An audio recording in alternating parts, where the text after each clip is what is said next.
9:47 a.m., a U.S. Air Force F-16 from the 421st Fighter Squadron cuts across the sky over the Red Sea, flying top cover for a naval task force steaming near the coast of Yemen.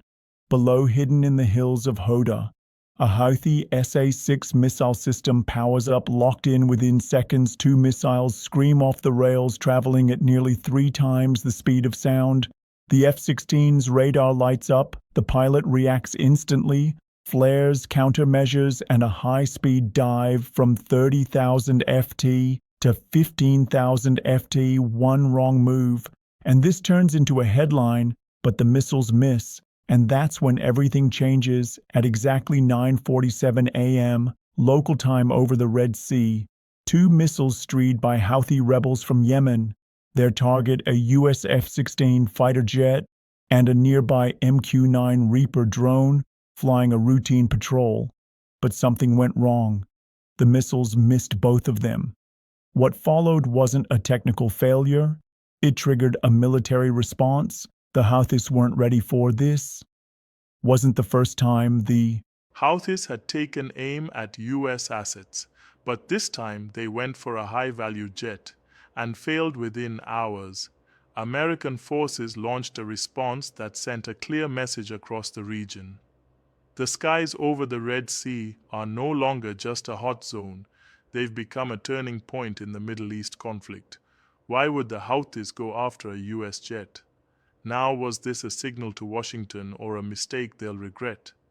And how did the U.S. military strike back? The U.S. Central Command immediately confirmed the incident, stating, "A U.S. fighter jet and an MQ-9 drone were engaged by surface-to-air missiles launched from Houthi positions. Both aircraft evaded the attack and returned safely to base." What stood out wasn't just that the attack failed, but that it happened at all. The Houthis had clearly acquired the capability and the confidence to engage one of the most advanced fighter aircraft in the world. The question now wasn't how they did it, but why. Military experts quickly weighed in. The missiles were believed to be Iranian-made, possibly modified versions of the SIAD or RAD series, designed to lock onto high-speed aerial targets. Until now, most Houthi strikes had been aimed at Saudi targets, commercial tankers, and occasionally unmanned drones, but firing directly at a U.S. fighter jet, that was a calculated risk and a dangerous one. Within hours, U.S. Navy warships in the region were placed on high alert. FA-18s were scrambled from the nearest carrier group, and reconnaissance intensified across the Yemen coastline. More importantly, the failed attack gave the U.S. military a clear green light to respond back at the scene of the attempted strike. Analysts began piecing together the timeline. The missiles were launched from a mountainous area near Sa'ada, a known Houthi stronghold, and key logistics hub. Launch platforms were believed to be mobile, likely moved immediately after the attempt. U.S. satellites picked up the heat signatures and trajectory paths within seconds, allowing rapid confirmation and a window of retaliation. The MQ-9 Reaper, equipped with high-definition cameras, reportedly captured key footage of the missile plume and launch flash evidence that would be critical for the Pentagon's operational briefing later that day. But here's where things took a surprising turn. Instead of waiting days to respond through diplomatic channels or indirect action, the U.S. moved fast. By sunset, American forces had launched precision strikes on suspected missile launchers and Houthi radar stations in northern Yemen. The strikes were carried out by naval cruise missiles and possibly by F-18s flying combat air patrol from the nearby carrier group. Targets were neutralized, according to initial reports. This wasn't just retaliation, it was a statement. For months, the Houthis had been growing bolder, threatening shipping lanes and testing red lines. This time they targeted the wrong aircraft. Not only did they miss, but they gave the U.S. military the justification it needed to up the pressure in a very public way. This failed missile strike instantly became one of the most serious escalations in the Red Sea since the beginning of the regional naval deployments, and now the stakes are even higher than ever. What do you think? Was this a desperate show of power from the Houthis, or a calculated move to provoke the US into deeper conflict? Drop your thoughts in the comments below. The moment the missiles missed their targets, the response wasn't delayed, not by hours, not by even minutes, inside the US Navy's Operations Center aboard the USS Dwight D. Eisenhower. The radio chatter changed instantly. The attempted hit on an American fighter jet combined with the drone in the area flipped the mission from surveillance to active defense. Within minutes, fighter jets were rude. Electronic warfare systems activated, and strike packages assembled. The message from the Pentagon to Central Command was clear: this could not go unanswered by noon. The US Navy had locked in coordinates from satellite and drone footage. Specifically, the launch zone near Yemen's Sa'adada province. This region has long been a Houthi stronghold fortified with mobile missile launchers, radar systems, and drone production sites, all heavily protected and often moved to avoid strikes. But this time, they got caught at approximately 4:20 p.m. local time. Tomahawk cruise missiles were launched from destroyers positioned in the Red Sea. Simultaneously, U.S. Air Force jets from an undisclosed base in the region struck down known radar positions believed to have tracked the F-16. Reports confirmed that the strikes were successful and proportionate, targeting only military assets directly linked to the attempted missile launch earlier that day. In the official statement that followed, U.S. Central Command stated, U.S. forces conducted precision strikes on Houthi missile infrastructure in northern Yemen. These strikes were in direct response to a failed missile attack on a U.S. aircraft operating in international airspace. This marked a turning point in the U.S. military's posture in the region. Until now, responses to Houthi aggression had largely been defensive, intercepting missiles and drones, escorting commercial vessels, or issuing diplomatic warnings. But the attempted hit on a crewed jet changed the rules. The U.S. Navy has also begun repositioning warships in the region. The Eisenhower Carrier Strike Group moved closer to the Yemen coastline, and destroyers like the USS Laboon and USS Mason were rerouted to create overlapping missile defense zones. On board, crews were briefed that the threat level had increased and that they could expect further hostile action. Military analysts noted that the speed and decisiveness of the U.S. response sent a clear message not just to the Houthis but to their backers particularly. Iran. The U.S. was no longer in a reactionary posture. It was prepared to escalate if the attacks continued for the next several days. There were no additional Houthi missile launches at U.S. military assets. Instead, chatter intercepted by U.S. intelligence indicated confusion and internal debate among Houthi leadership about the wisdom of directly targeting American jets.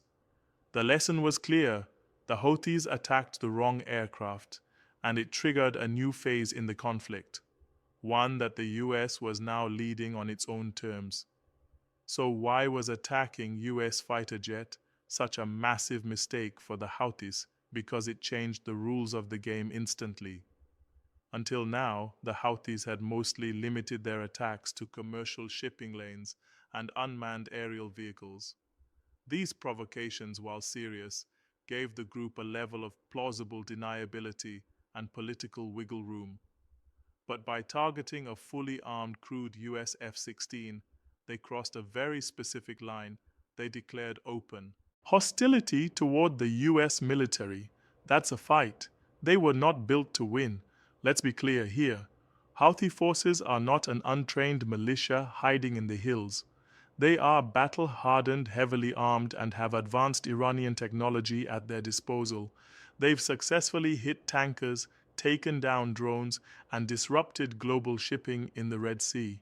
But attacking a US warplane changes the stakes completely. First, they lose the moral high ground they often rely on in global media narratives. Striking a commercial vessel brings global sympathy and calls for ceasefires, but firing on a US jet, that's an act of war, and it justifies everything that came after the retaliatory strikes, the expanded military presence, and the potential for full-on escalation. Second, they underestimated the US response time. Unlike the slow diplomatic gears that turn after a drone hit or a missile splashing near a cargo ship, a threat to American lives kicks in. A different kind of machine, the military doesn't ask questions. It moves fast and with precision. Third, the attempted attack gave the US a very public justification to intensify operations in Yemen and the surrounding waters. Up to that point, US strikes were criticized in international circles for being overly aggressive or risking escalation. Now, not so much. The Houthis handed Washington the narrative it needed. We were attacked first. There's also a strategic miscalculation here. The Houthis likely intended to send a message that they could reach US jets and would no longer be passive players, but instead they exposed their own vulnerabilities. The failed strike revealed missile launch points, radar locations, and infrastructure that the US quickly mapped and destroyed in military terms.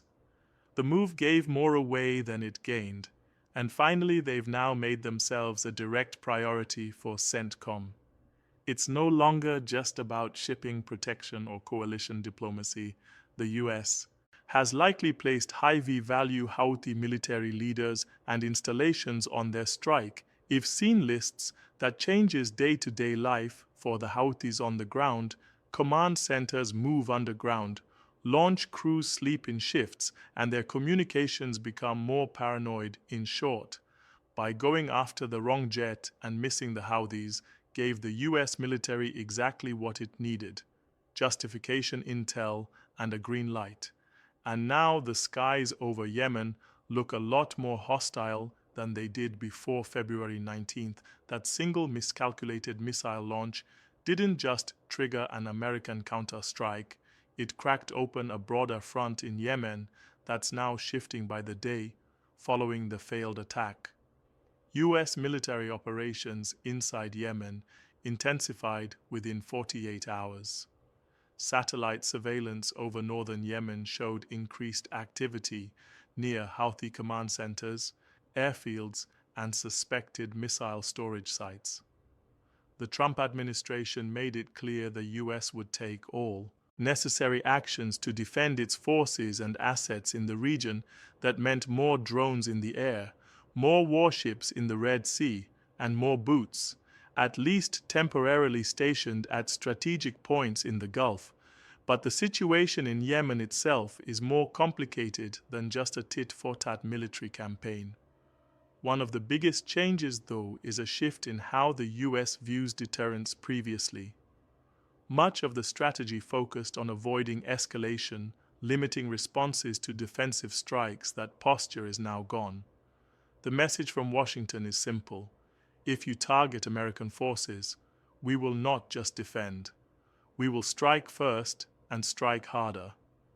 In other words, F around and find out. So far, that message appears to be having an effect. Houthi launches against US targets have slowed and intercepted. Communications suggest a growing fear among commanders about becoming targets themselves. But this new strategy carries risks. One wrong strike, especially if civilian areas are effective, could spark international backlash or even push Yemen further into chaos. Still, for now, the Trump administration seems committed to showing strength and restoring deterrence. Whether that will keep US forces safe long-term or pull them deeper into conflict remains to be seen. The moment that the news broke that the Houthis had fired missiles at a US F-16 and missed, the international community responded quickly.